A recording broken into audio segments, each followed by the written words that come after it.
İsa özgöçö. Машаякчылыкты тамашага салыш үчүн изилдөө жүргүзгөнүмдө Машаяктын инсандыгына көңүл бурдум.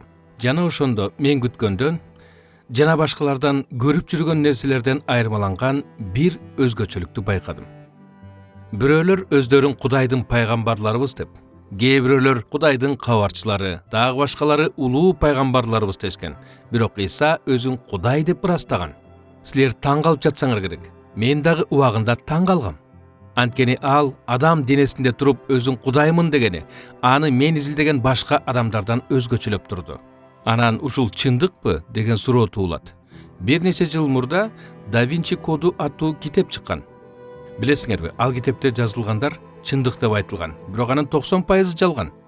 Бирок анда китептин автору Дан Браун көпчүлүктүн Иса Машаяк тууралуу ой пикирин чагылдырган.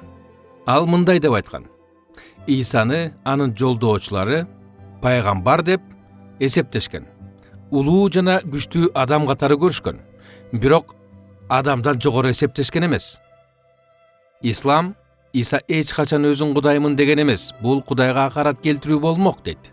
Жаңы доор дине койгулач, баарныкы туура, бардыгы туура.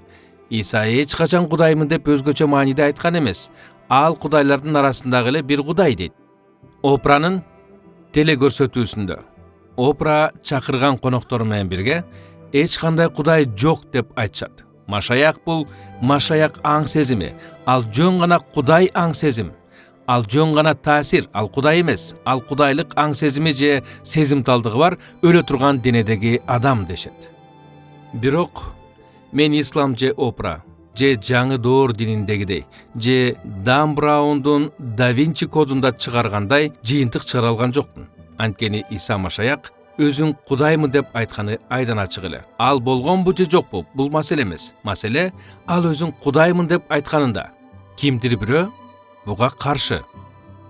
Кийинки бир нече бөлүктө мен сиздер менен Батыш Вирджиния университетинин философия профессору менен болгон баарлашуум тууралуу бөлүшөм.